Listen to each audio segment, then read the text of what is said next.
santo sábado para todos nuestros amables amigos y hermanos en cualquier lugar donde se encuentren. A todos Dios les guarde, a todos Dios les bendiga de manera rica y abundante. Lo que vamos a hacer ahora es continuar con el serial de temas sobre el remanente que hemos tenido en las últimas transmisiones que se han hecho desde acá. Así que queremos saludar a todos aquellos que, no solamente los que están de manera presencial, sino los que van a estar también mirándonos en internet, a través de las redes, por las vías de comunicación electrónica, y aquellos que puedan también eventualmente mirarnos más adelante de manera diferida.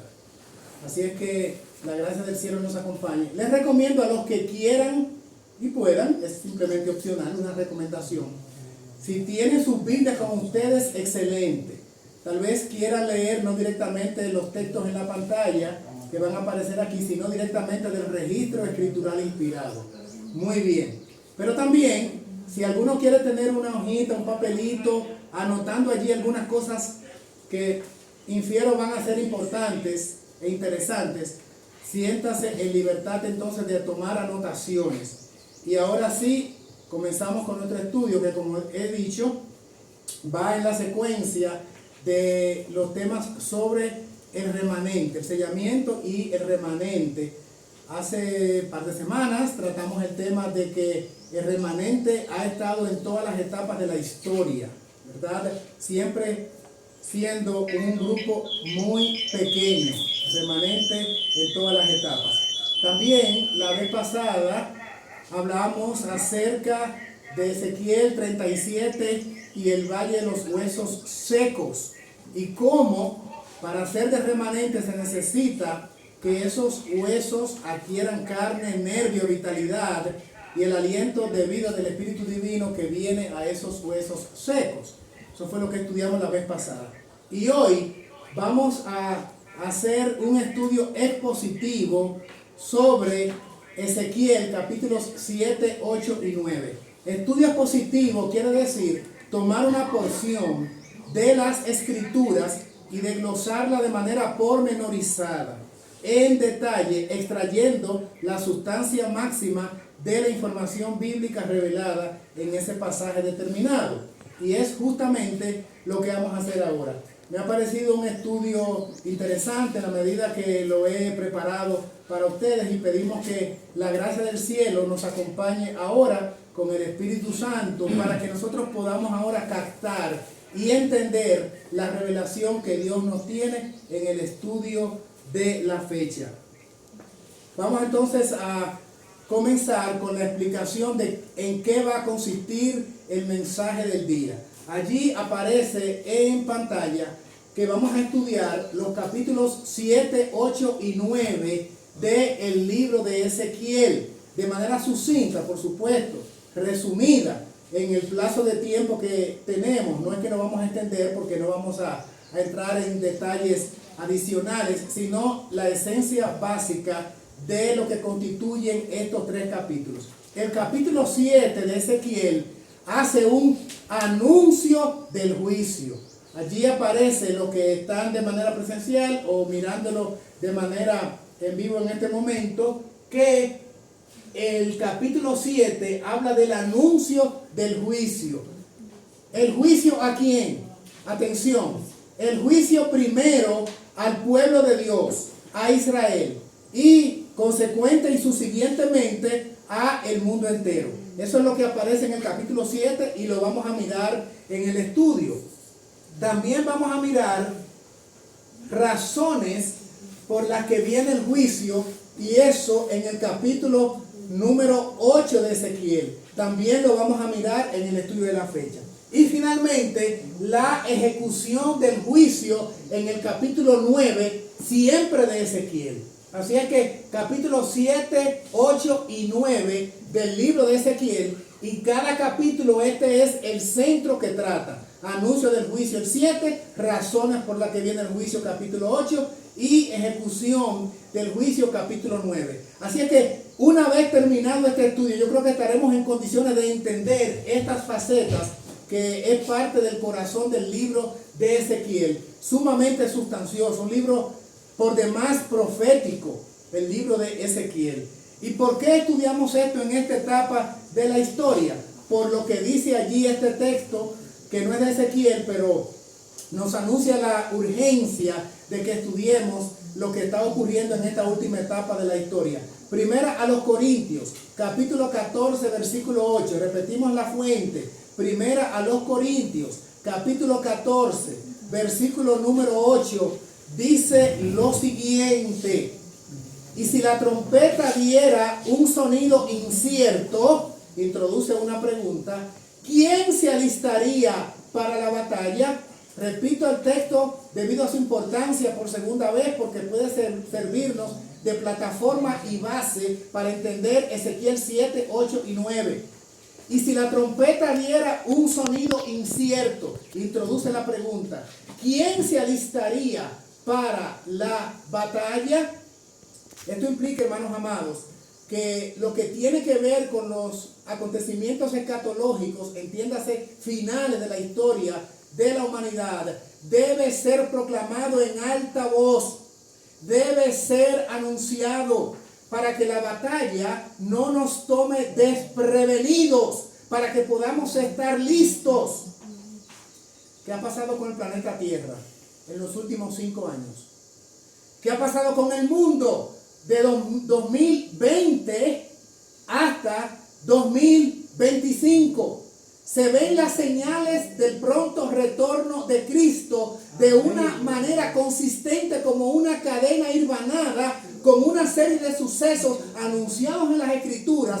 Por lo tanto, la advertencia es para el mundo, sí, pero la advertencia va de manera directa para un profeso pueblo que ha sido legado con cantidad de información, que tiene muchas verdades, que le ha sido desglosado el mensaje bíblico del cielo y que precisamente debía ser conocido y anunciado con voz de trompeta en la etapa última y culminante, en el cenit de la historia humana, a sonido de trompeta, para que la gente no esté desapercibida.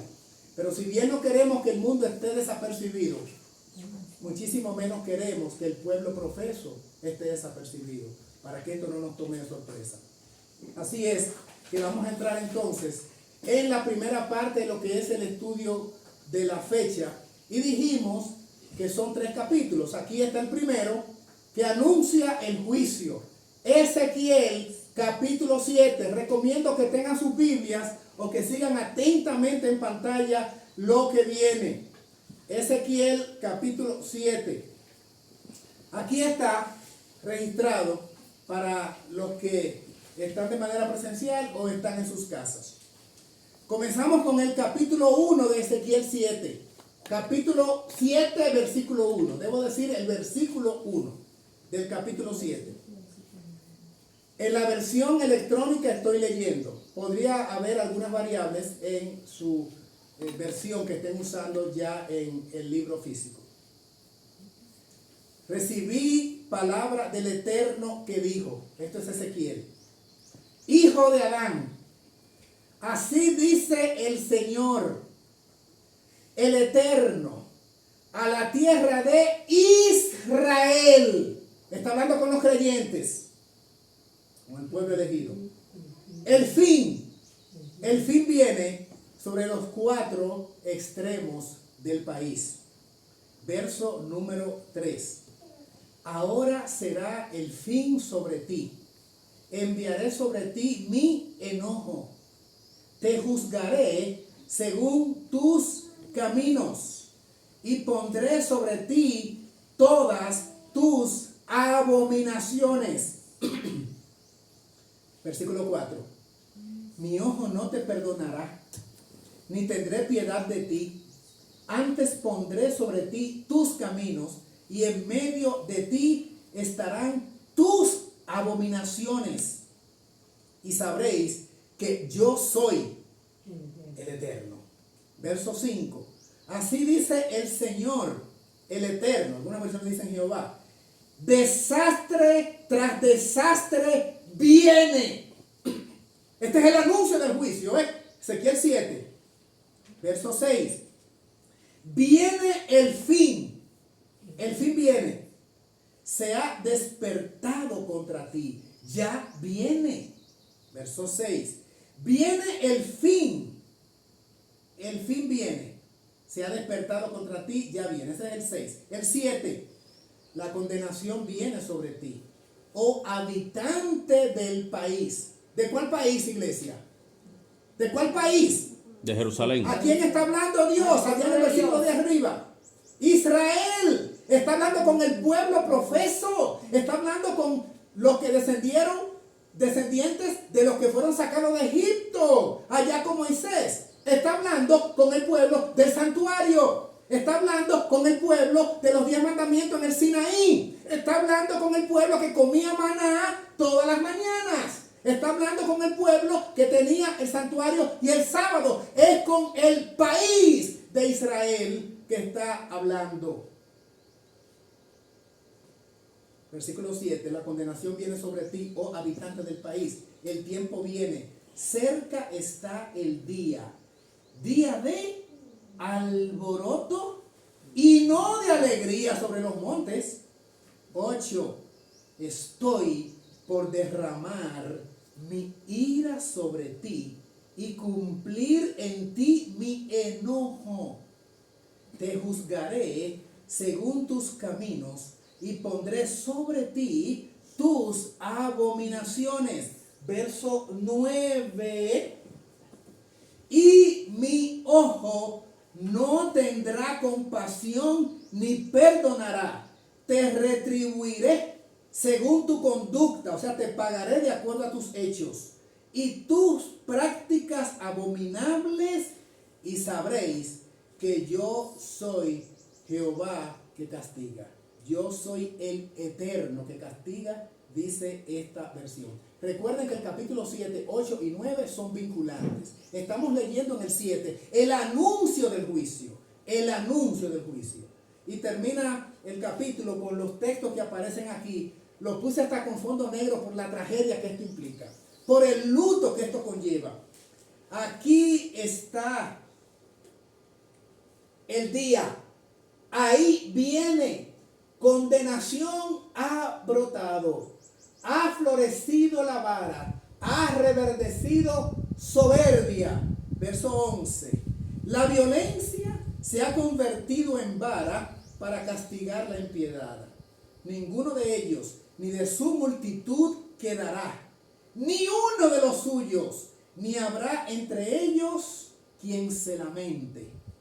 Una matanza que ni siquiera habrá quien se ponga triste en lo que murieron, porque ellos van a morir también. Obviamente después aparece un remanente, más adelante, ¿verdad? Verso 12. El tiempo ha llegado. ¿Cree la iglesia eso? Amén. Israel no lo creyó. El tiempo ha llegado. Se acerca el día. El que compre no se alegre y el que vende no llore, porque la ira está sobre toda su multitud. Verso 13. Porque el que vende no recobrará lo que vendió, aunque quede vivo, porque la visión acerca de la multitud no será revocada. A causa de su iniquidad, ninguno podrá amparar su vida. Verso 15. De fuera vendrá espada, de dentro peste y hambre. El que esté en el campo morirá a espada. Y el que esté en la ciudad lo consumirá el hambre y la peste. Me detengo aquí, esto es mío ahora, antes de seguir con el verso siguiente, que va a ser el 25. Entonces hay destrucción para el que está en el campo y para el que está también en la ciudad. ¿Y quiénes quedan entonces? ¿Y quiénes quedan? ¿Qué pasa con esa gente entonces que está en el campo? En el contexto actual, recuerden que hoy Israel es el moderno, el contemporáneo, el espiritual. Hoy. Entonces, ¿qué ocurre en este contexto? Que si usted no es fiel, no importa dónde viva. ¿La iglesia me está entendiendo? Si usted no es fiel, vive en la ciudad, pero aún en el campo hay destrucción y hay mortandad, independientemente de donde usted viva. Ahora, hay una recomendación particular para el remanente final en cuanto a dónde ubicarse para recibir la bendición de Dios y estar a tono con su voluntad. Sí la hay, como la hay para la alimentación, pero no quiere decir que todo el que diga vivir una reforma pro salud automáticamente derechito para el cielo. Habrá cantidad de gente en el fuego eterno con azufre que vivió en el campo y que fue también vegetariano. Eso es lo que estoy diciendo, porque eso es lo que la Biblia me enseña, que no se trata de que la salvación radica en ninguna otra cosa que no sea lo que la Biblia establece, no en prácticas, porque la salvación no es por obras. Capítulo 7, versículo 25. Retomemos entonces la lectura. Destrucción viene. Oye, ¿cuántas veces va a decir el capítulo que viene, que viene, que viene? ¿Cuántas veces? No sé si lo están anotando por allí. Destrucción viene. Buscarán la paz y no la encontrarán. Verso 26. Quebranto vendrá sobre quebranto y rumor sobre rumor. Buscarán respuesta del profeta, pero la ley se alejará del sacerdote y de los ancianos el consejo. Irán errantes de mar a mar buscando palabra de Jehová y no la encontrarán. Irán del norte y del este buscando con hambre y con ansias palabra de Jehová, y esta no estará disponible. Verso 27. El rey se enlutará, el príncipe se vestirá de desesperación y temblarán las manos del pueblo. Según su camino haré con ellos, y con los juicios de ellos los juzgaré. Entonces sabrán que yo soy el Eterno. Entonces el pueblo sabrá cuando venga esto, que yo soy Jehová. Amén. Yo he dicho varias veces, hermanos, ¿será que el pueblo está esperando mirarse el cuerpo, mirarse los brazos y ver su cuerpo físico lleno con la úlcera pestilente de la primera plaga, para decir, ¡ay, era verdad lo que decían! ¡A consagrarse! ¿Ustedes creen que hay tiempo ahí? No. Revivamiento y reforma, tiempo de orar, tiempo de búsqueda de Dios, tiempo de cortar con Egipto y con Babilonia. Manito querido, con tu cuerpo lleno de plagas ya. Hace rato que Cristo salió del lugar santísimo. Please, entiende esto, por favor. Y esto me viene a la mente por lo que ocurrió con el capítulo 7 de Ezequiel. Viene calamidad, viene desgracia, viene tristeza. Mire, no se van a poder enterrar los muertos al líder, al sacerdote, al rey. Nadie podrá comprar, ni vender, ni hacer negociaciones. Eso es lo que me plantea el capítulo 7. Anuncio del juicio. Les pregunto ahora, ¿Israel le hizo caso? No le hizo caso. ¿Saben qué ocurrió? Que fueron cautivos a Babilonia por Nabucodonosor, que sitiaron la ciudad, que se lo llevaron preso, y tremenda tragedia para el pueblo. Mataron a muchísimos, destruyeron la ciudad, y atención, y destruyeron el templo de Salomón, esa obra arquitectónica majestuosa. Le arrasaron la tierra. Pero eso tiene una aplicación futurista. Y no es que somos futuristas, como algunos dicen, porque cada vez que hablamos de algo, la Biblia está llena de cosas que han pasado, que están pasando y que van a ocurrir. Y eso está en el contexto del historicismo. Cuando digo futurismo, tal vez debo decir, y eso todavía no ha llegado, para que no se malinterprete el término, ¿verdad? Porque la gente no entiende lo que es preterismo y futurismo, eso es otro estudio. No tiene nada que ver con eventos que uno anuncia o que se anuncian en la Biblia y que el profeta, el predicador lo anuncia. Eso no quiere decir que esté en la escuela futurista, que es otra cosa, de decir que hay eventos que aún no han ocurrido. Pero lo que quiero enfatizar es que Israel no le hizo caso a esta advertencia y sufrieron la consecuencia. Y tiene entonces una connotación escatológica para el Israel literal último, antes que venga el fin. Y eso lo vamos a ver en el estudio, que lo que se dijo a ellos, ese anuncio, es para la iglesia de hoy, al Israel moderno, aunque en principio la aplicación primaria correspondió al Israel literal, físicamente y geográficamente instalado allá en Palestina. Ahora, ellos no le hicieron caso al anuncio del juicio, sencillamente no le hicieron caso. Y por lo tanto, entonces, vamos a entrar ahora a las razones del juicio. Recuerden que el capítulo 7 fue el anuncio del juicio, lo que vendría. Ahora vamos a estudiar en el capítulo 8. Entremos al 8 porque es la secuencia o la continuación del capítulo 7 y está en ese orden. Razones del juicio, y las razones del juicio en el capítulo 8 son, por lo menos yo conté en el estudio, 5 abominaciones que hacen que el juicio anunciado en el capítulo 7 venga. ¿Están conectando? Se anunció el juicio en el 7. ¿Por qué el juicio? Por lo que está pasando en el 8. Ahora vamos a ver el desglose de las abominaciones que provocaron el juicio anunciado en el 7 y que finalmente viene en el capítulo 9, que es lo que vamos a estudiar después. Razones del juicio, Ezequiel capítulo 8. 5 abominaciones. Abominación número 1. Abominación número 1. Ahora vamos al capítulo 8, versículo número 5. Y me dijo, hijo de Adán, recuerden que es Ezequiel que está recibiendo esta visión. Es una visión. Levanta tus ojos hacia el norte. Levanté mis ojos hacia el norte y junto a la puerta del altar vi el ídolo del celo a la entrada. Está hablando en el contexto del santuario, Verso 6. Entonces me dijo, repito, todo esto es una visión de lo que habría de pasar. Hijo de Adán, o sea, humano, ¿verdad? Hijo de hombre. ¿Ves lo que estos hacen? Las grandes abominaciones que la casa de Israel, la iglesia, el pueblo elegido, no los paganos, no los asirios, no los babilonios, no los egipcios, no, la casa de Israel hace aquí para alejarme de mi santuario, pregunta el Señor. Ezequiel, lo que te estoy mostrando, tú ves lo que están haciendo esta gente, que hacen que yo, mi gracia, mi poder, mi presencia, se vaya de ahí y los deje sin mí. ¿Y qué hace un pueblo sin Dios? ¿Y qué hace la iglesia si Dios no está en su medio? ¿Qué hace la iglesia si profesa creer en Dios y tener a Cristo y tener su bendición y no vive en obediencia? ¿De qué le sirve a un pueblo? La misma suerte que los paganos. Dice que cuando hay abominaciones se aleja la presencia de Dios.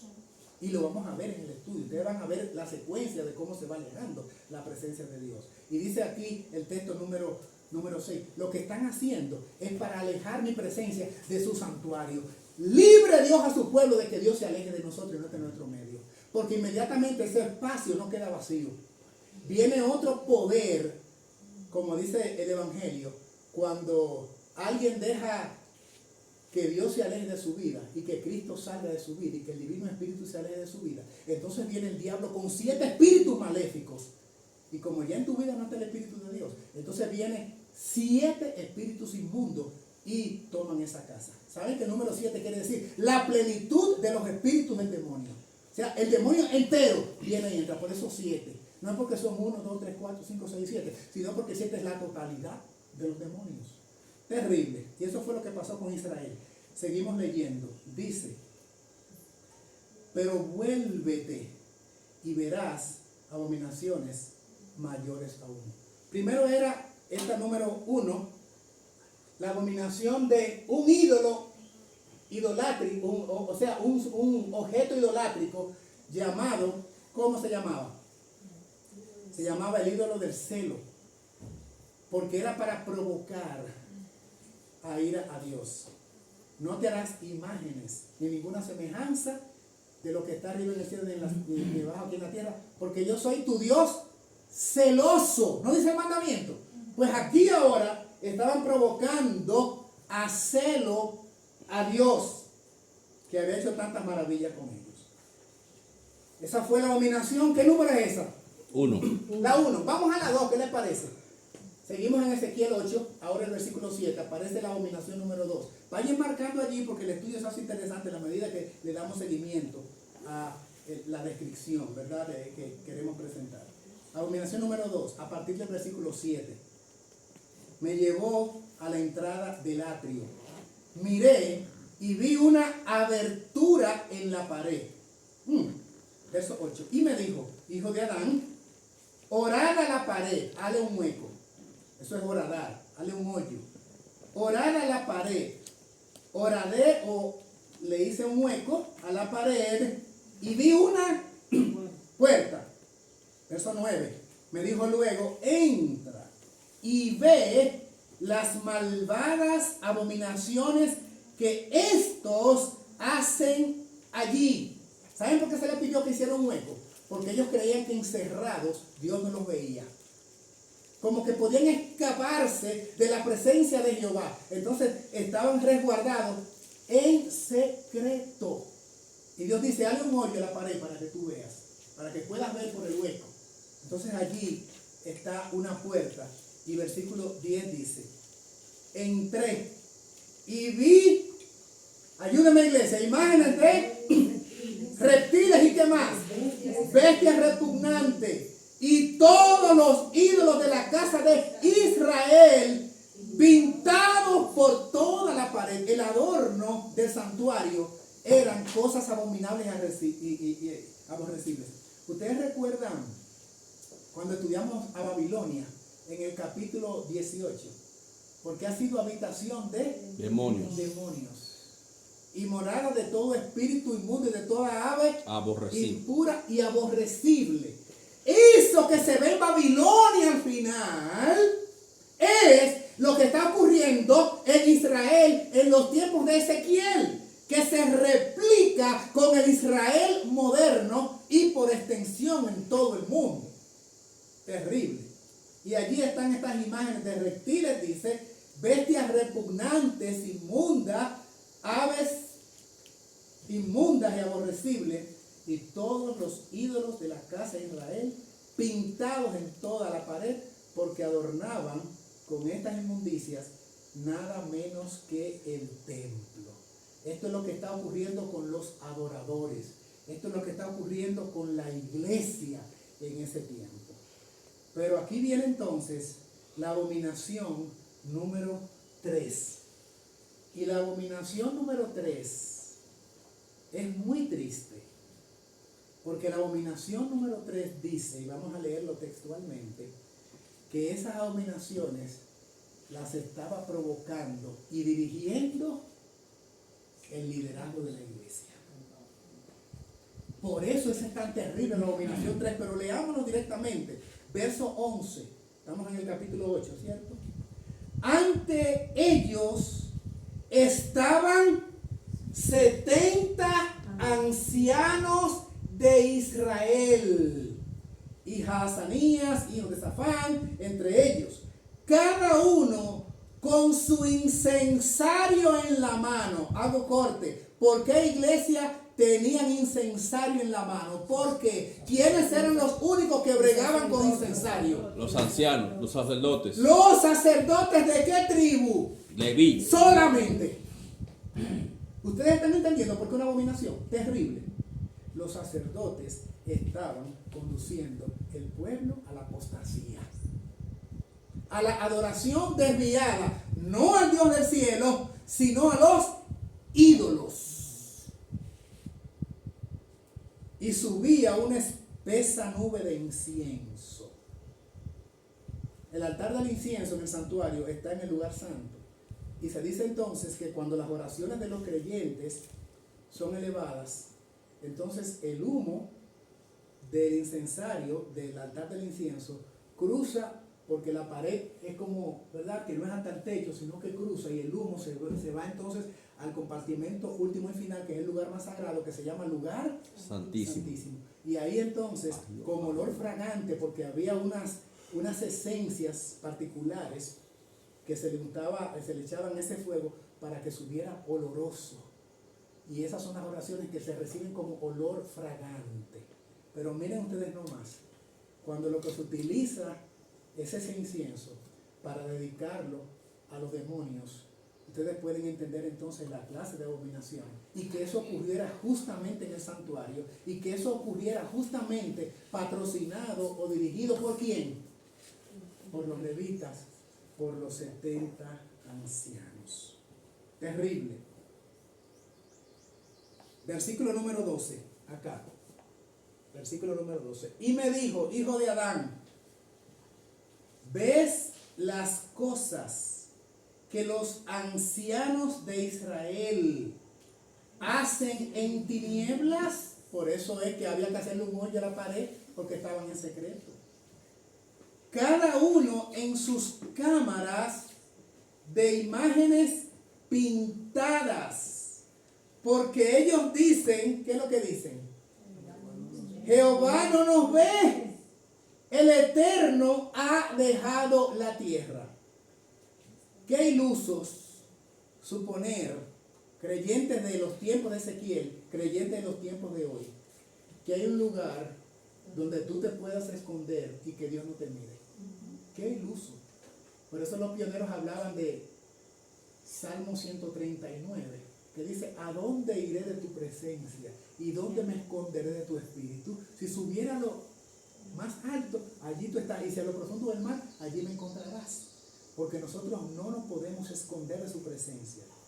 Yo me puedo esconder de la presencia de ustedes y hacer cosas que ustedes no miran o no saben. ¿Puedo esconderme en la presencia de Dios? Jamás. Porque Él tiene 7 ojos que están por encima de toda la tierra. Dice Apocalipsis, y también dice Zacarías. Los 7 ojos, que son los 7 espíritus de Dios, con su omnipresencia que está en todas partes, no nos podemos esconder de Él. Pero entonces, es interesante que aquí aparecen estos 70 líderes, que son 70 ancianos. Yo quiero que hagamos un estudio de 2 minutos sobre los 70 ancianos, porque es muy, muy interesante. ¿Por qué? ¿Quiénes son estos 70 ancianos que eran líderes en Israel? Miren lo que está en pantalla, y aquí puse una cita de PP, Patriarcas y Profetas, página 322. La leemos como aparece justo en pantalla, el fragmento que hemos retomado. Dice así: en los tiempos de Moisés, ¿verdad? Moisés había recibido el mandato: sube ante Jehová junto con Aarón, Nadab, Abiú y ¿quién más? Y 70 de los ancianos de Israel, y os inclinaréis de lejos, pero solo Moisés se acercará a Jehová. ¿En qué contexto es esta historia? Cuando Moisés fue llamado a recibir ¿qué cosa? Las tablas de los 10 mandamientos. Saben que aunque los 70 ancianos no subieron hasta la cima, bueno, nadie, ni siquiera Josué, pero estaban con el séquito que acompañó a Moisés. Interesante, miren la categoría de individuos que eran estos. Y entonces, vamos a continuar con la cita de Patriarcas y Profetas, que es acá. Dice: los 70 ancianos habían de ayudar a Moisés en el gobierno de Israel. Y ahora oigan: y Dios puso sobre ellos su espíritu y los honró con la visión de su poder y grandeza. Entonces no eran cualquiera persona. Era la junta ampliada que dirigía Israel. Ustedes me dirán, ¿qué es eso de junta ampliada? Porque en un ratito, en unos pocos minutos, vamos a ver una junta más chiquita, que eran los líderes. Pero esta era la junta ampliada. De hecho, ustedes saben, el Sanedrín, en los días de Cristo, estaba compuesto por 70 ancianos prominentes. El Sanedrín contaba de 70 personas.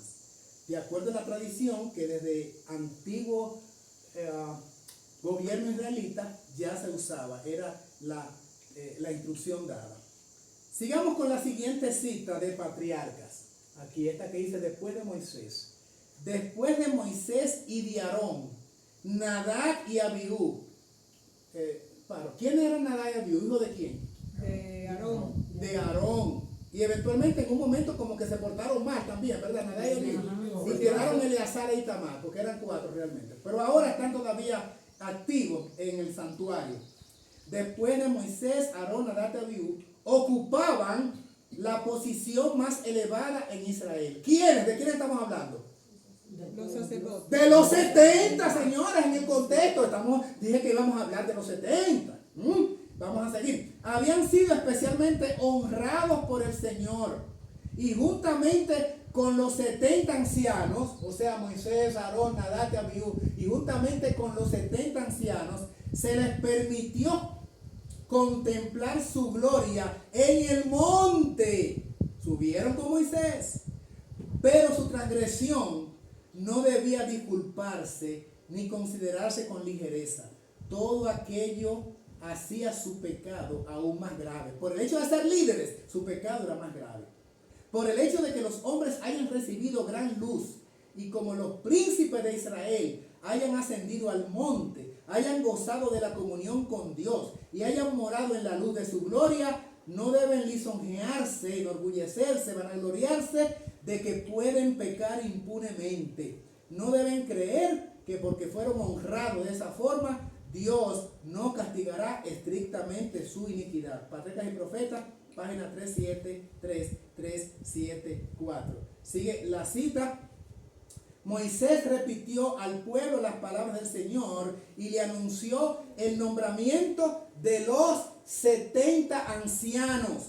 Las instrucciones que el gran jefe les dio a estos hombres escogidos podrían muy bien servir como modelo de integridad judicial para los jueces y legisladores de los tiempos modernos, en ayudantes de Moisés, cercanos a la dirección. Entonces Jehová descendió en la nube y le habló. Luego tomó del espíritu que estaba en él y lo puso en los 70 hombres ancianos. Y en cuanto se posó sobre ellos, el espíritu, profetizaron y no cesaron. Esto lo toma Ellen White de Números 11:25, que lo ponemos acá. Entonces el Eterno descendió en la nube y le habló. Tomó del espíritu Jehová que estaba en él y lo puso en los 70 ancianos. Cuando el espíritu posó sobre ellos, profetizaron y no cesaron. Así es que ella está transcribiendo lo que dice Números, que Jehová tomó su espíritu, se los dio a ellos y entonces los puso como líderes. Pero vamos a seguir mirando, como dice la cita, que el hecho de ellos ser líderes no excusaba su mal proceder o su mal comportamiento. Entonces, vamos a mirar ahora la abominación número 4. Ya vimos que la 3 tiene que ver con que el liderazgo extendido de los 70 sacerdotes o no sacerdotes o hombres prominentes, ancianos, ¿verdad? Cayeron en el liderazgo equivocado al dirigir al pueblo de manera equivocada. Abominación número 4. Aquí está, en el versículo 13, estamos en Ezequiel 8. Me dijo después, vuélvete y verás abominaciones mayores que aún se están cometiendo. Y yo les pregunto, oye, mayores que las 3 que hemos visto, donde se profanó todo, allí se contaminó todo y el liderazgo totalmente contaminado. Los 70, porque no dice, y 60 los 70, no los 70. Los 70 en una apostasía completa. Veamos ahora abominación número 4. Yo la subtitulé aquí, el culto a Tamuz en el templo. Esa es la número 4. Versículo número 14. Leemos.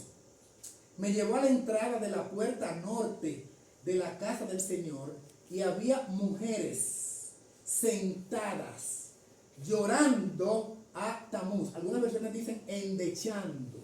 Creo que la palabra llorando se entiende mejor. Verso 15. Luego me dijo, ¿ves, hijo de Adán? Vuélvete y verás abominaciones aún mayores que estas. Oye, pero ya esto es bastante, porque ustedes saben en la historia, señores, quién era Tamuz. Y ahora resulta que se está adorando a Tamuz, el hijo de Nimrod, el hijo del dios Sol. Terrible. Sustituyeron completamente a Jehová. ¿Y quién es nuestro Dios? Tamuz. Dios mío. Elegimos a Tamuz. ¿Y quién está patrocinando esa abominación? Los 70 líderes de Israel. Ya me dirán, predicador, baja un poquito la voz. Es que esto me alarma, hermanos. Me alarma. En la iglesia, Tamuz. Pero Tamuz es verdaderamente un símbolo de lo que es el satanismo. Pero la Biblia dice, no para ahí, hay abominaciones mayores. ¿Todavía? Sí. La abominación número 5. La abominación número 4. Versículo 16. Enseguida me llevó al atrio interior del templo del Señor y a la entrada del santuario del Eterno. entre la entrada y el altar, me detengo aquí. Ustedes recuerdan a Joel diciendo, entre la entrada y el altar lloran los sacerdotes de Jehová y que pidan perdón para el pueblo. Bueno, por aquí están haciendo otra cosa, convocando entre la entrada y el altar, pero no para arrepentimiento, sino para arrastrar a la iglesia a terrible apostasía. Entre la entrada y el altar había unos 25 varones. Vamos a ver con el número 25. De espaldas hacia el santuario y sus rostros hacia el oriente, postrados, adorando al sol. Que vive el domingo. Aquí ya la apostasía es terrible. Y el versículo 17 leemos, y me dijo, has visto, hijo de Adán, es cosa liviana para la casa de Judá hacer las abominaciones que hacen aquí. Dios está indignado. Dios no sabe ya cómo expresarse para que Ezequiel, con el lenguaje lo más humano que pueda, por eso le dice, presta atención, entra, mira, porque es terrible. Después que han llenado la tierra de maldad, provocan mi enojo, y miren cómo dice, y ponen hedor a mi nariz. Esto es realmente una abominación de ave, toda suerte de ave sucia y aborrecible. Dice allí algo, que la tierra está llena de maldad. Hermanos, ¿y cómo la tierra, cómo el mundo va a reaccionar si no hay quien le predique? Porque los que están supuestos a predicarle a la tierra, al mundo, están en esa condición. Entonces no se extrañe nadie de que el mundo esté como está. Porque no hay testigos de Dios. Porque no hay quien hable para que la sociedad cambie de curso. Porque los que estaban supuestos a ser los atalayas son los primeros que están en una flagrante apostasía, peor que la de los verdaderos impíos, porque ellos tienen el conocimiento. En el versículo 18, yo también los trataré con enojo. Dios hablando, no los perdonaré, ni les tendré lástima. Lo que hablamos en el capítulo 7, que se está anunciando el juicio, sí les va a venir. Porque mira nomás estas 5 abominaciones, no están numeradas, sencillamente las clasificamos para que el estudio sea más práctico. Aunque griten en mis oídos, no los oiré. Ahora, ¿qué les parece si hablamos un poquito de estos 25 que vimos acá estos 25 varones? Hermanos, miren, cuando usted lea Apocalipsis 4 y Apocalipsis 5, el templo de Dios en el cielo, usted encuentra a 24 ancianos. 24. Que con el sumo sacerdote, que en este caso es Cristo, forman 25.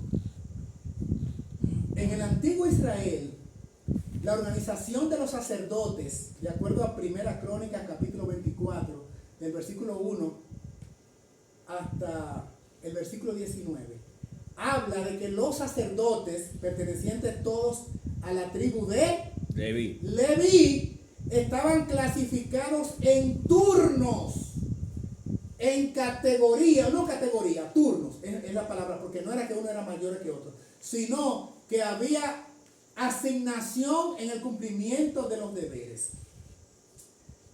Eran 24 turnos que había y se rotaban cada clase o cada turno una vez a la semana, porque el sábado se cambiaba los panes de la proposición. Recuerda que estaba en el lugar santo, en la mesa de la proposición, y venía el siguiente turno.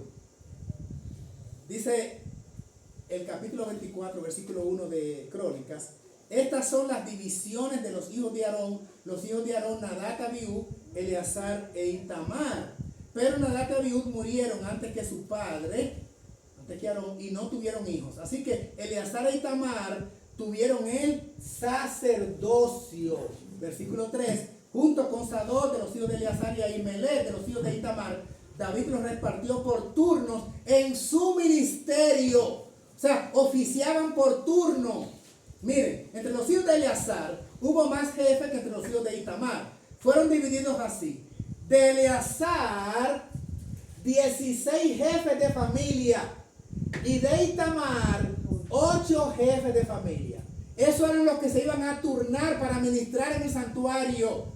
los sacerdotes, que eran los primeros líderes. Por eso les dije antes que los 70 era como una junta ampliada. Pero los líderes que estaban con Aarón eran 24 y con Aarón 25. Ahora, dice que de Eleazar había 16 jefes de familia y de Itamar 8. ¿Cuánto suma 16 más 8? 24. Más el sumo sacerdote, ahí están los 25 ancianos. Versículo 5. Los turnos fueron divididos por sorteo, porque había príncipes del santuario y del templo de Dios entre los hijos de Eleazar y los de Itamar. Este fue su orden para ministrar, para entrar en la casa del Eterno, según les fue ordenado por Aarón su padre, conforme había mandado el Eterno, que fue que dio la instrucción a Aarón, el Dios de Israel. Así es que eran 24 ancianos principales que se turnaban para oficiar en el lugar santísimo.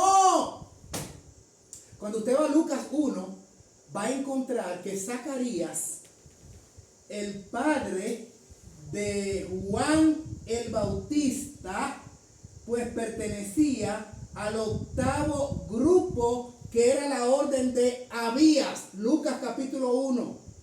Dice allí que cuando estaba oficiando Zacarías, de acuerdo al turno que le correspondía, de acuerdo al octavo turno, que lo dice aquí, cuando usted lee Crónicas 24, del 1 al 19, va a encontrar que el octavo grupo que oficiaba era el grupo precisamente de este que se llamaba Abías.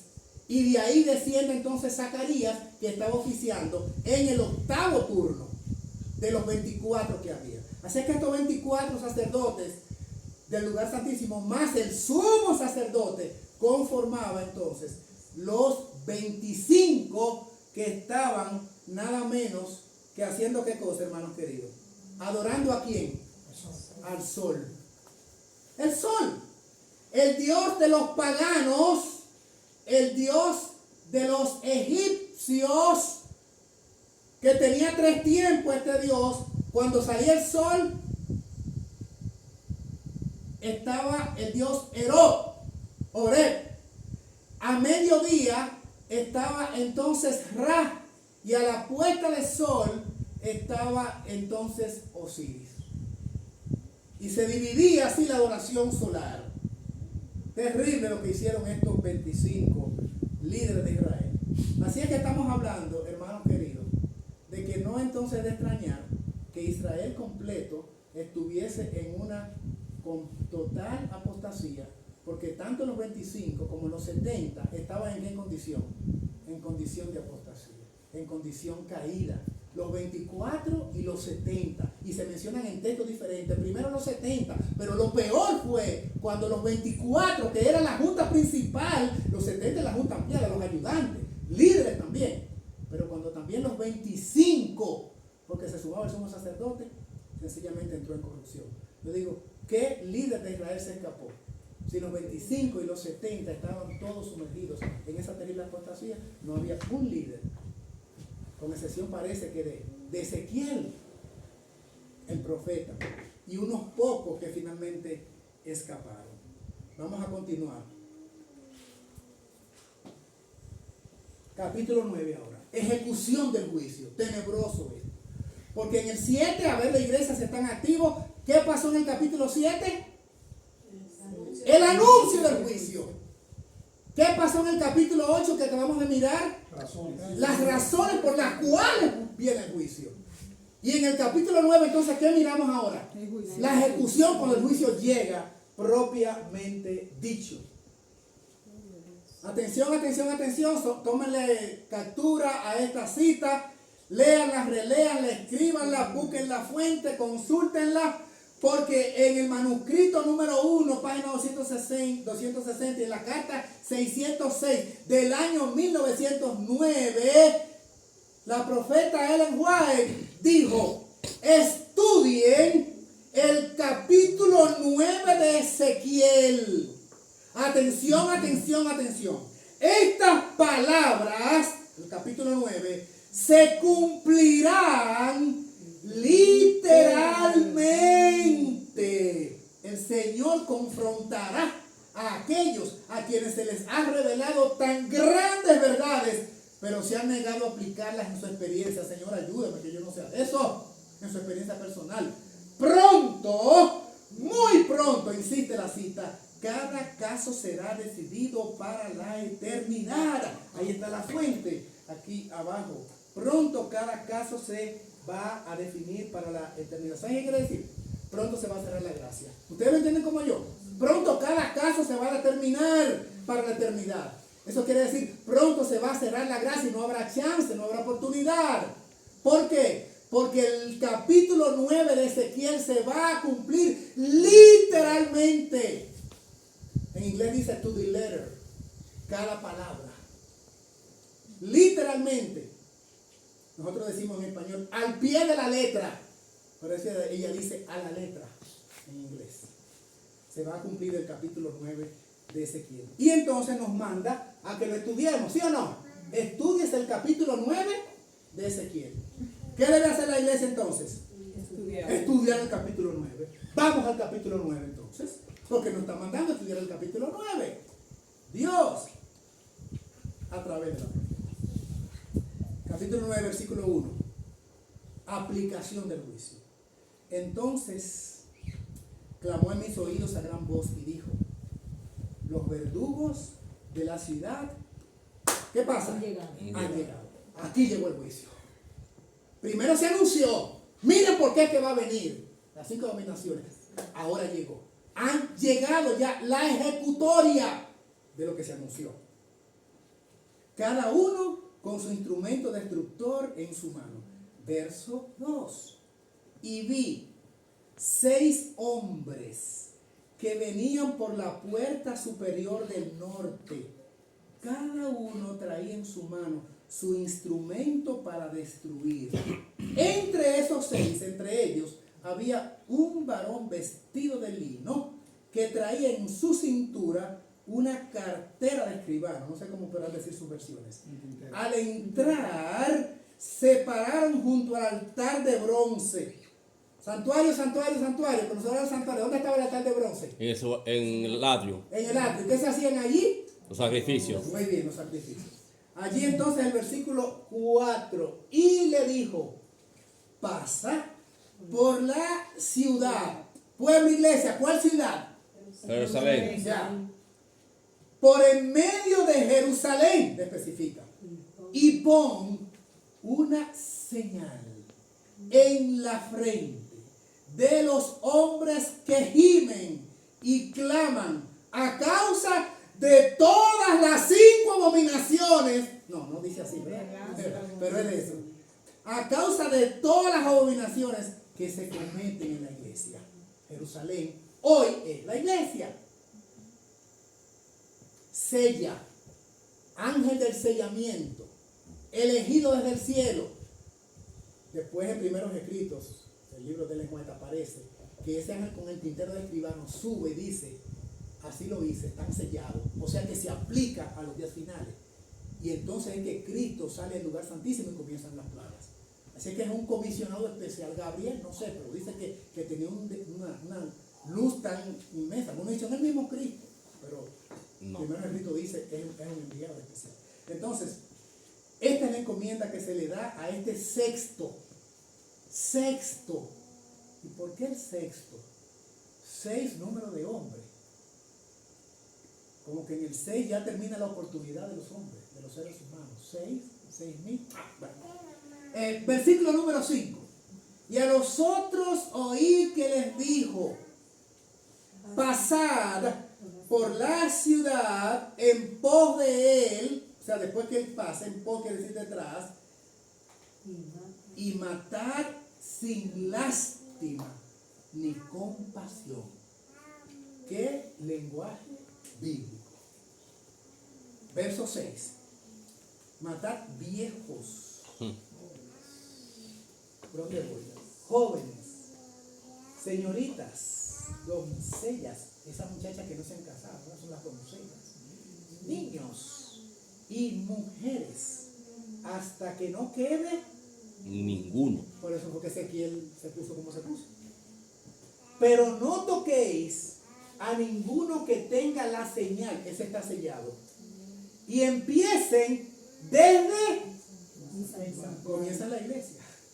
Empezaron pues desde los ancianos que estaban ante el templo, me detengo aquí, que eran los 25 y los 70 que promocionaban la apostasía en la iglesia y que se hacían de la vista gorda con los pecados y que no enseñaron correctamente al pueblo y que no le dijeron, señores, tenemos que ayunar como hizo Joel, entre entrar en el altar, Dios perdona a tu pueblo. No lo hicieron, sino que arrastraron a la iglesia a la apostasía. Por eso se comienza por ellos, como dice 1 de Pedro capítulo 4, versículo 17.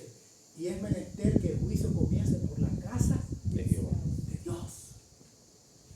Sí, Señor. Y les dijo, versículo que 7, 9, 7.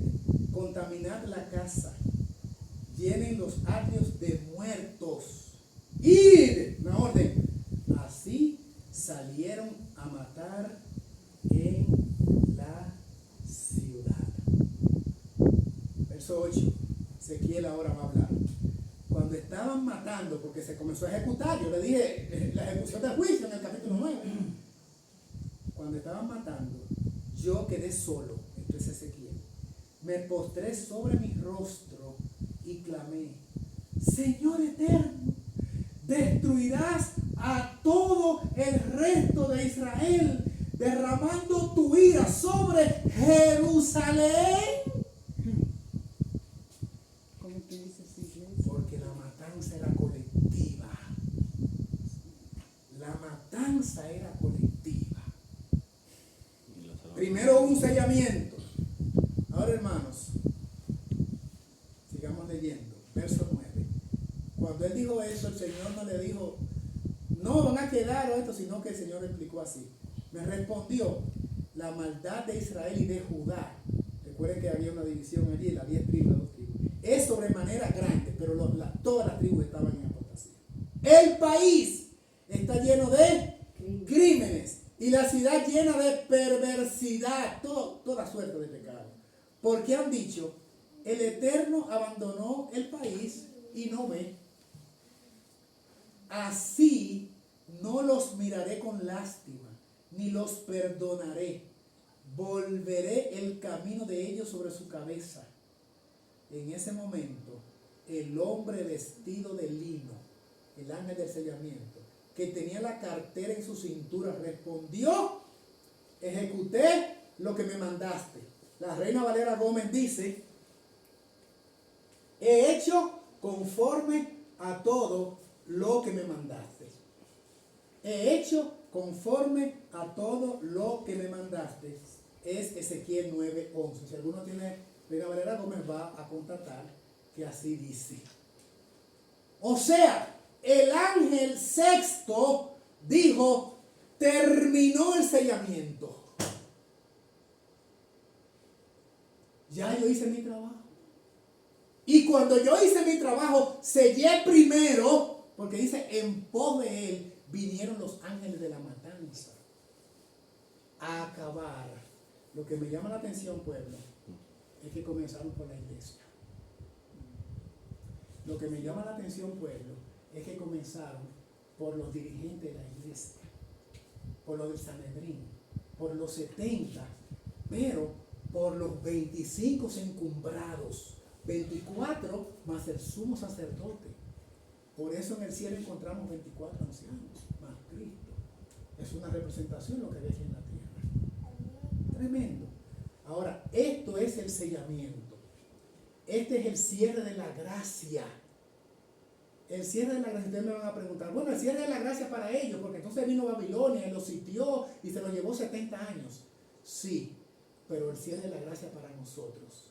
¿En serio? Miren ahora. Aquí se presenta el sellamiento de Apocalipsis 7, cuando se le dice, sella 12,000 de cada tribu. ¿Recuerdan? Apocalipsis 7, que hacen 12,000 de cada tribu. ¿Cuántos son? 144,000. Séllalos a esos 144,000, Apocalipsis 7. Porque cuando sean sellados, entonces se van a desatar ¿qué? Los vientos. Los 4 vientos. Apocalipsis 7 nos lo sabemos al dedillo. Ahora miren esta cita y testimonio para los ministros de Ellen White. Juan, está hablando de Apocalipsis 7, ve los elementos de la naturaleza, terremotos, tempestades y lucha política bajo el símbolo de 4 ángeles que los retienen. Estos vientos están bajo control hasta que Dios ordena soltarlos. Ahí está la seguridad de la iglesia de Dios. Ya no Jerusalén, Está hablando de Ellen White ahora, contemporáneamente. Esa es la seguridad de la iglesia de Dios, el Israel espiritual, hoy contemporáneamente. Los ángeles de Dios obedecen su mandato al retener los vientos de la tierra, para que no soplen sobre esta, ni sobre el mar, ni sobre ningún árbol, hasta que los siervos de Dios sean sellados en sus frentes. Atención, atención, atención. Esta crema de cita, este sellamiento de Apocalipsis 7, de los 144,000, que después que ellos se sellan, son sellados, se desata el pandemonio en el planeta Tierra y en la iglesia, como pasó allá, que después de ser sellado, entonces vinieron nosotros a acabar con toda persona en que había aliento de vida y hasta los animales. Este sellamiento de los siervos de Dios es el mismo que se le mostró a Ezequiel en visión. Amén. Estamos hablando en Ezequiel de lo que va a pasar, porque la sierva dice en Testimonio para los Ministros, páginas 444, 445, que el testimonio, que el sellamiento de Ezequiel que estamos mirando en el capítulo 9 es lo mismo que Apocalipsis 7. Padre Santo, ten misericordia de tu pueblo. Lo que estamos estudiando en Ezequiel es el cierre de la gracia que aparece en Apocalipsis 7. Cuando arrasa con el liderazgo, dice, es lo mismo que va a pasar, es lo mismo que se le presentó a Juan, el teólogo, el vidente de Patmos. Esto me pone a temblar. Que lo que estoy estudiando con la iglesia en Apocalipsis 9, en Ezequiel 9, es lo que me aparece en Apocalipsis 7. Es el mismo que se le mostró a Ezequiel en visión. Oiga, por eso es que la sierva dice con razón, esto que está pasando en Ezequiel 9 se cumplirá literalmente al pie de la letra. Claro que se cumplirá, porque es lo mismo que Apocalipsis 7. Ahora sí, hace conexión. sí. Ahora sí se entiende. Qué bueno que eso está ahí. Entonces, hermanos, se acerca el cierre de la gracia. Se acerca el cierre de la gracia. Y hablando de la gracia, miren cómo se cerró en Ezequiel la gracia para ellos. La gracia se retira gradualmente. Vamos a buscar los textos. Ezequiel 9:3. Miren cómo, recuerden al principio que decíamos que sus abominaciones me hacen retirar mi gloria. Ustedes recuerdan que lo leímos, yo hice un poquito de énfasis. Que se retira la gloria de Jehová en la medida que vamos pecando y pecando y pecando. Miren ahora cómo se fue la gracia de ellos en Ezequiel 9. Ezequiel 9:3. La gloria de Dios de Israel se elevó por encima del querubín donde había estado y se trasladó al umbral del templo, umbral arriba. El Señor llamó al varón vestido de lino que tenía la cartera de escribano, el ángel del sellamiento. Verso 4. Y le dijo, pasa por la ciudad, por el medio de Jerusalén, y ponga una señal en la frente de los hombres. O sea, haz el sellamiento, que gimen y claman a causa de todas las abominaciones que se cometen en ella. Señora, hay que dolerse de lo que está pasando en el mundo, pero con mucho más razón hay que dolerse de lo que está pasando en el profeso pueblo. Un profeso pueblo que se niega a la verdad de Dios. Un profeso pueblo que no quiere salir de Egipto, no quiere salir de Babilonia. Entonces, dice allí que estaba en el umbral del templo, que estaba la gloria de Dios. Miren ahora Ezequiel 10:4, porque ahora va a decir cómo es que Dios comienza a retirarse.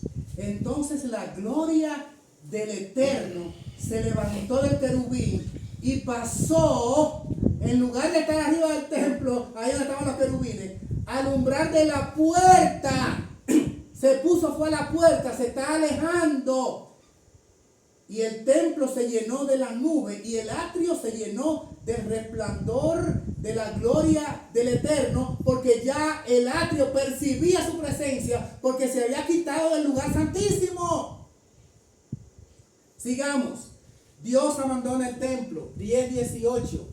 Entonces la gloria del Eterno se salió de sobre el umbral del templo y se posó sobre los querubines. Luego los querubines desplegaron sus alas y se elevaron de la tierra ante mis ojos. Cuando ellos subieron, también las ruedas subieron con ellos y se pararon a la entrada oriental de la casa del Eterno, y la gloria de Dios de Israel estaba sobre ellos. Hermanos, a medida que se movía los querubines, allí la gloria de Dios se iba, porque los querubines estaban encima de qué cosa? Del arca del testamento, del arca del pacto. Entonces hay un alejamiento de la presencia de Dios. Versículos 22 y 23, este es el culmen ya. Después los querubines desplegaron sus alas y las ruedas fueron con ellos, con la gloria del Dios de Israel que estaba sobre ellos.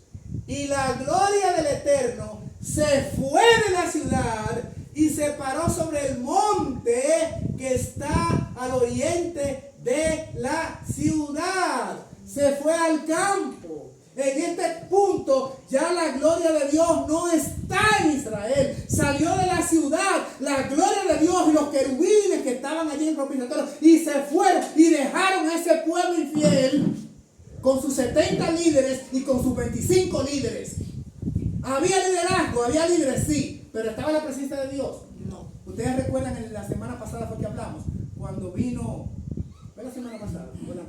O el otro tema, donde hablábamos de que cuando los ejércitos romanos en el año 70 invadieron el templo, ellos se pusieron en el lugar santísimo, los que estaban allí en el templo, diciendo, aquí no nos va a pasar nada, porque aquí está la gloria de Jehová. ¿Y qué pasó con el lugar santísimo? Que fue quemado. Y Shabbat. Y comenzaron a decir, y Shabbat, la gloria de Dios se alejó, Dios nos ha abandonado. Sí, Señor, Dios nos ha abandonado. Mírenlo aquí. Y la gloria del Eterno se fue de la ciudad y se puso en el monte. Y Dios dejó el lugar santísimo, como vemos aquí la secuencia. Primero en el templo, después en la puerta, después salió de sobre el umbral del templo, se fue de todo lo que era el entorno, se paró allá en la entrada oriental, allá en el atrio, allá afuera, y finalmente de ahí la gloria de Dios y los querubines volaron y lo dejaron solos. Terrible, muy terrible. Destrucción casi total. Antes de mirar esta diapositiva, hermanos, cuando se acabe la gracia y se cumpla Apocalipsis 22:11, el que es injusto siga siendo injusto, el que es impuro siga siendo impuro, el que es justo practique la justicia todavía y el que es santo santifíquese todavía. No hay presencia de Dios. Y Shabbat, yo les pregunto a ustedes, ¿puede haber protección si no está la presencia de Dios en la iglesia? No. En una institución, en una vida. Sigamos con Ezequiel 9, verso 8 allá arriba. Cuando estaban matando, yo quedé solo. Me postré sobre mi rostro. Ezequiel hablando y clamé, Señor eterno, destruirás a todo el resto de Israel, derramando tu ira sobre Jerusalén. Capítulo 11, versículo 1. El Espíritu me elevó. Cuando él pregunta eso, pues se lo pregunta 2 veces al Señor. Esta es la primera vez, cuando comienza la matanza en el capítulo 9. Pero entonces Dios le dice, es que están haciendo muchas apostasías, es terrible. Entonces, para confirmarlo, en el capítulo 11, el Espíritu me elevó y me introdujo por la puerta oriental del templo del Eterno. A la puerta había, aparecen nuestros amigos otra vez, que aparecen en el capítulo 9, aparecen en el capítulo 11. Allí estaban los 25 hombres. Entre ellos vi a Hazanías, hijo de Azur, y a Pelatías, hijo de Benaía, príncipe del pueblo. Me dijo, hijo de Adán, oigan ahora, dice Dios a Ezequiel, estos son los hombres que maquinan perversidad y dan mal consejo a Jerusalén, a esta ciudad. Esos son los que en lugar de predicar lo correcto, de señalarle al pueblo su pecado, llamarlo al arrepentimiento, esos 25, Ezequiel, son los hombres que maquinan perversidad y dan consejo malo al pueblo. Versículo 3. ¿Saben cómo le aconsejan mal? Lo que dicen, no será tan pronto. Edifiquemos casa. Esta ciudad será la olla y nosotros la carne. ¡Fiesta!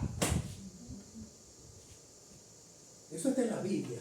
Lo que está pasando, señores, de lo que hacen los 25 ancianos. Aquí están, los 25 hombres.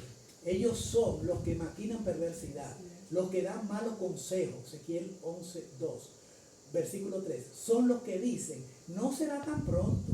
Son galateos. Son, ¿cómo es que se dicen también? Disidentes. Son separatistas, fanáticos. Oye, eso de que no se puede comer tal cosa. De que irse a vivir para allá. Dan malos consejos al pueblo. Y el pueblo se lo cree. Porque son los 70 y son los 25. Sí, Señor, como usted dice. Y le enseñan mal. Ellos, amén. Y los dirigentes pioneros. Ese es el mayor grupo de herejes que ha habido jamás en el Aventismo. Amén.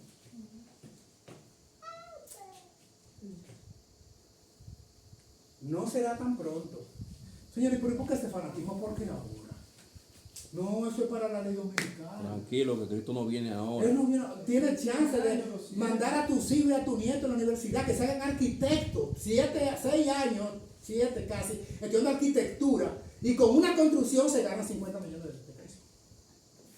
Sí, un arquitecto, sí. Ven, mándalo para la universidad. No es tan pronto. Pero no es que viene, no, yo no dije que no viene, yo dije que no tan pronto. Porque nadie sabe el día ni la hora. El síndrome del chasco. Cada vez que hay una señal, cuidado, que así le pasó a los mileritas. El síndrome del chasco, tengo un tema que llama así. Por tanto, hijo de Adán, profetiza contra ellos. Robles, cállate la boca. No, me dijeron que profetice. Ezequiel 9 y que lo estudiemos y se le enseña al pueblo. Que no es asunto de que 70 líderes, 25 líderes, de pastores. En eso, cuando yo estaba profetizando, Pelatías, hijo de Benaía, murió. Entonces me postré en la tierra y clamé a gran voz por segunda vez: Señor eterno, ¿destruirás del todo al remanente de Israel? Por segunda vez le pregunta. Porque que Ezequiel lo que está mirando es la matanza en la iglesia. Los ángeles de la matanza, Ezequiel lo vio en visión y ocurre en Jerusalén. Y la sierva de Dios dice, hoy se cumple eso a la letra con el sellamiento del pueblo de Dios. Amén. Sellamiento, cierre de la gracia, del 2020 para acá, el 20 terrible con la pandemia, el 21 terrible con los pullones, el 22 terrible con lo que ocurrió con los fuegos forestales y cantidad de desastres en el 22. El 23 duplicó. El 24, todavía tenemos fresco el 24 del año pasado. Y en el 25 los portales se abren y los demonios están por todos lados. Y la apostasía, bien, gracias, viento en popa. ¿Cómo es que decían ellos en el versículo 3? ¿Cómo es que dicen? No será tan pronto, edifiquemos casa, tiempo para hacer muchas cosas, ¿verdad? Esta ciudad será la olla y nosotros la carne, a gozar. Eso es fiesta. Porque podemos edificar y hacer muchos proyectos personales. Y los bebés de nosotros van a ser grandes. Yo voy a ver ese matrimonio cuando esa niña tenga 25 años. No me diga. Y los nietos que me va a dar, ajá. Sigue esperando la olla y la carne. Sígase llevando de los 25 y de los 70.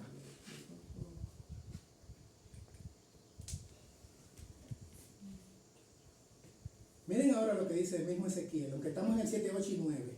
Pero más adelantito yo seguí rebuscando y me encontré con el 14. Y aquí es que dice, un texto que lo conocemos bien: oh, si enviara peste sobre esa tierra y derramara mi ira sobre ella en sangre para talar de ella a hombres y bestias, y estuvieran en ella Noé, Daniel y Job, vivo yo, dice el Señor el Eterno, no librarían a hijo ni hija, solo ellos por su justicia librarían su vida. ¿De qué tres personajes se está hablando allí? De Noé, Daniel y Job. Tres figuras. Hombres santos. Tres figuras que están, bueno, prominentes. Porque el Espíritu Divino estaba en ellos. Pero si ellos son los fieles solamente, no vas a arrastrar a tu hijo ni a tu hija. Por eso dice el Señor, el Eterno, verso 21.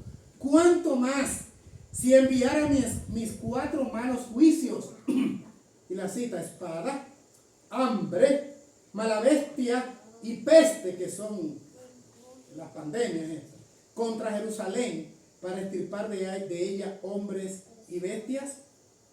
Sin embargo, atención, antes de leer el 22, ¿qué pasó la última vez que se movió los querubines con la gloria de Dios? ¿A dónde fue por última vez?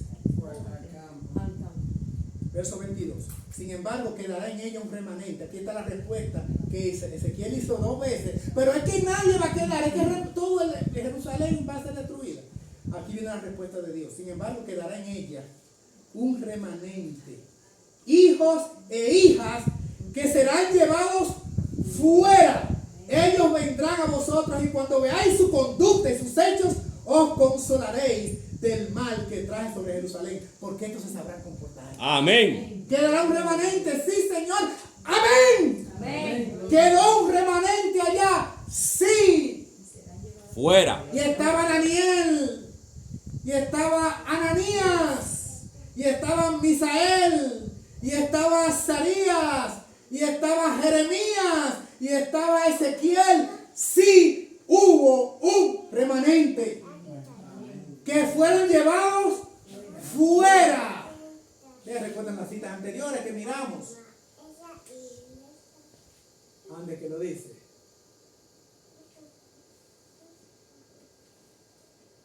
Aquí es que lo dice. Y se paró sobre el monte que está al oriente de la ciudad. Aquí está la rueda con la gloria de Dios. Se fue al monte. Y entonces dice que serán llevados fuera.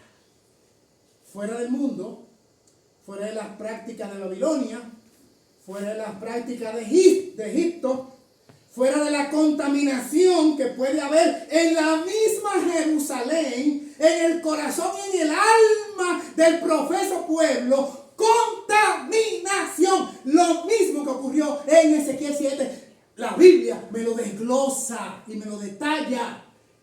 Y lo que está pasando en este sellamiento, dice la sierva, leímos el testimonio para el ministro, es lo mismo que ocurrió o que aparece en Ezequiel capítulo 9. Lo mismo, el mismo sellamiento.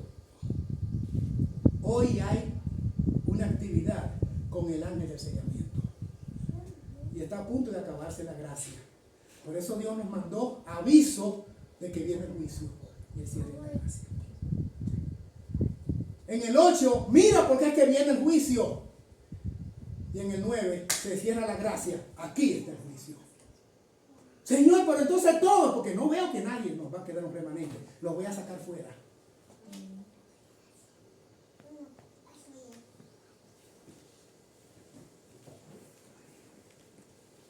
Y cuando lo saca fuera, ¿qué es lo que ocurre? 11:19 y 11:20.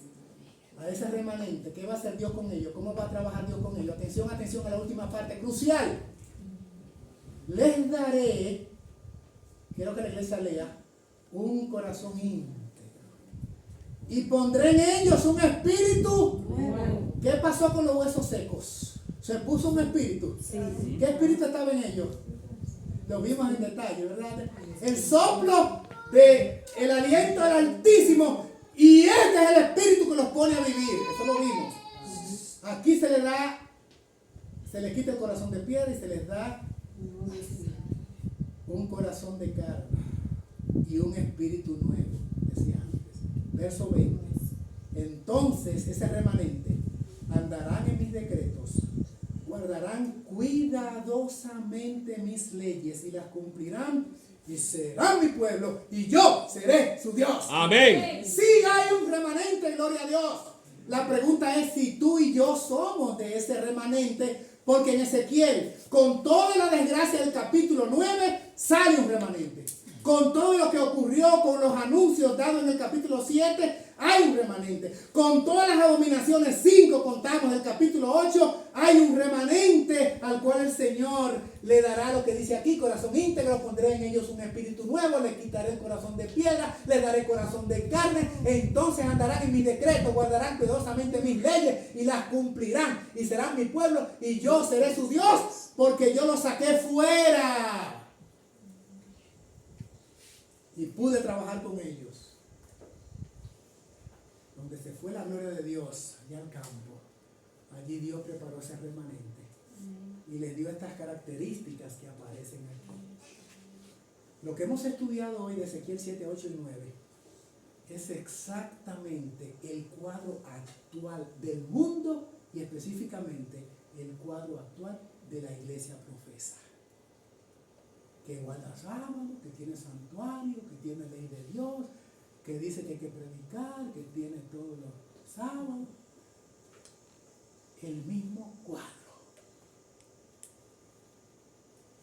Si usted no sale fuera de Egipto, de Babilonia, y aún del entorno donde están las abominaciones promocionadas por los 70 y por los 25, sencillamente correrá la misma suerte que todos los que no salieron fuera. Dios nos ayude en este proceso de sellamiento que está en proceso y pronto termina, no sabemos cuándo, pero va a comenzar una carrera veloz desde el 2020 y los acontecimientos finales serán rápidos. Dios ayude a su pueblo a que podamos estar en el grupo de los que salieron fuera para encontrarnos con la presencia y la gloria de Dios. Amén. Maranata, Cristo ya viene. Amén. Gloria a Dios. Vamos a tener una bendición final, Amén. agradeciendo a todos los que han estado de manera presencial en el culto de hoy, y a todos aquellos que desde sus casas también siguieron el servicio de adoración a nuestro Dios, que solamente el nombre del Altísimo sea glorificado y nosotros beneficiados para la gloria de su nombre. Amén. Oramos pues a nuestro Padre Celestial. Nuestro Dios y Padre, gloria a su nombre. Gracias por la libertad con que gozamos de abrir su palabra, de estudiar aquello que usted nos manda a estudiar. Pedimos humildemente que perdone nuestros pecados. No permitas, Señor, ser de aquella masa grandísima de los miembros de la iglesia de Jerusalén moderno de hoy, que como los israelitas antiguos se perdieron casi en su totalidad, aunque siempre hubo un pequeño remanente. Ayúdanos a ser de ellos hoy. Guárdenos en su amor. Bendiga cada vida que estuvo en contacto, oyendo, tal vez tomando notas, dándole seguimiento al mensaje de la fecha.